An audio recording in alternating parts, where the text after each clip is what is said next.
दोस्तों, मौजूदा वक्त में तेजस्वी यादव काफी मजबूत स्थिति में नजर आ रहे हैं। ऐसे में अगर उनकी पुरानी परफॉर्मेंस को देखें तो तेजस्वी को 12 सीटों पर ठीक से मेहनत करनी है। 2020 के बिहार विधानसभा चुनाव में तेजस्वी यादव ने अकेले दम पर नीतीश कुमार की सत्ता को सबसे बड़ी चुनौती दी थी।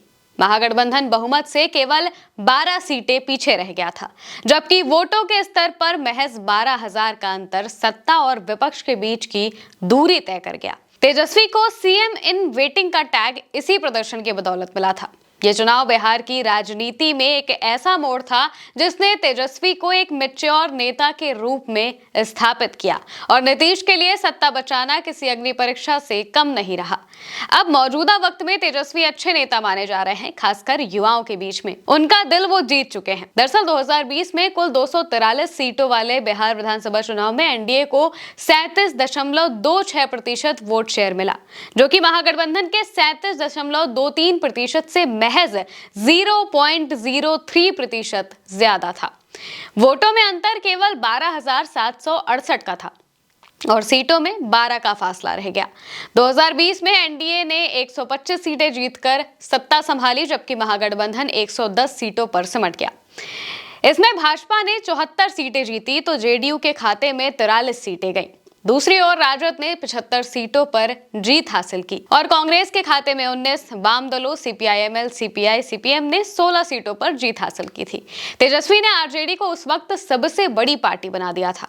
ऐसे में अक्सर महागठबंधन राजद के नेताओं को इस बात की टीस रहती है, अगर कांग्रेस को 4 से 5 सीटें और मिल जाती या सीमांचल में वाम दलों का वोट थोड़ा और ट्रांसफर हो जाता तो महागठबंधन की सरकार बन जाती। ये टीस खासकर आरजेडी के नेताओं में आज भी है और तेजस्वी यादव में भी है। दिलचस्प बात यह थी कि कुल वोट शेयर में अंतर महज 0.03% यानी कि लगभग 12,000 वोटों का था। अगर कुछ सीटों पर मामूली स्विंग होता तो तेजस्वी की सरकार बन जाती। खास बात यह कि तेजस्वी यादव ने जिस तरह अकेले चुनाव अभियान का भार उठाया था, उसने उन्हें चीफ मिनिस्टर इन वेटिंग की छवि दी और नीतीश कुमार को पहली बार सत्ता बचाने के लिए एड़ी से लेकर चोटी तक का जोर लगाना पड़ा था। वोट शेयर की बात करें तो यह मुकाबला सेंटीमीटर स्केल पर तय हुआ था। एनडीए के हिस्से में जहां 37.26% मत गए तो वहीं महागठबंधन को 37.23% वोट मिले। ये बिहार चुनाव इतिहास का सबसे क्लोज फिनिश माना गया, जहां हार जीत का फैसला कई सीटों पर मात्र सैकड़ों वोट से हुआ हो। इससे भी दिलचस्प तस्वीर क्षेत्रवार आंकड़ों में उभर कर आई थी, जो क्लोज गेम की पूरी कहानी कह जाता है। शाहाबाद और मगध में नीतीश की बढ़त को चुनौती मिली और सीमांचल में राजद और वाम दलों का किला मजबूत रहा था, जबकि मिथिलांचल और तिरहुर में भाजपा का प्रदर्शन ठीक ठाक रहा। शाहाबाद क्षेत्र की 19 सीटों में एनडीए का प्रदर्शन कमजोर रहा और यहां महागठबंधन ने अधिकांश सीटें जीत ली। मगध क्षेत्र की 49 सीटों पर महागठबंधन ने मजबूत पकड़ दिखाई। कुल मिलाकर इन दक्षिणी क्षेत्रों की लगभग 68 सीटों में महागठबंधन ने 51 सीटें हासिल की थी, जबकि एनडीए को केवल 20 सीटें मिली। वोट शेयर में महागठबंधन आगे रहा। दूसरी ओर किशनगंज, कटिहार और अररिया में महागठबंधन ने शानदार प्रदर्शन किया। यहां राजद और वाम दलों ने मुस्लिम यादव समीकरण के साथ गरीब तबके का भरोसा जीत लिया। कांग्रेस का वोट बैंक भी यहां सक्रिय रहा। सीमांचल की 24 सीटों में महागठबंधन की परंपरागत मजबूती रही, लेकिन एआईएमआईएम ने 5 सीटें जीतकर मुस्लिम वोट बांट दिया। वहीं दरभंगा, मधुबनी, मुजफ्फरपुर और सीतामढ़ी में भाजपा ने जबरदस्त प्रदर्शन किया। यहां मोदी फैक्टर ने नीतीश के पक्ष में हवा बनाई और एनडीए ने अधिकांश सीटें जीत ली। मिथिलांचल की 37 सीटों पर एनडीए ने शानदार प्रदर्शन किया। कुल मिलाकर सीमांचल और मिथिलांचल क्षेत्रों में एनडीए को लाभ हुआ, लेकिन वोट शेयर करीबी रहा। महागठबंधन को मुस्लिम यादव समर्थन से फायदा हुआ, पर विभाजन ने नुकसान भी पहुंचा दिया था। जबकि चंपारण और तिरहुत की कुल 49 सीटों में एनडीए का दबदबा रहा, जहां पर गठबंधन ने 32 सीटें जीती। नेपाल सीमा से सटे इस क्षेत्र में बीजेपी की साख मजबूत रही और महागठबंधन पिछड़ गया। वोट शेयर में एनडीए आगे रहा।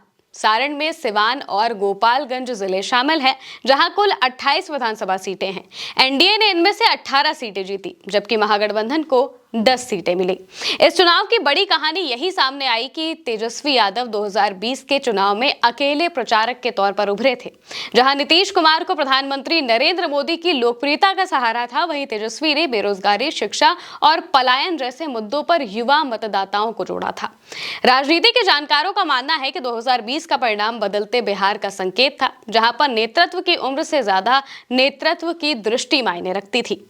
उस वक्त एक बात यह भी चलती थी कि एनडीए के 40 हेलीकॉप्टर के सामने तेजस्वी का एक हेलीकॉप्टर काफी था।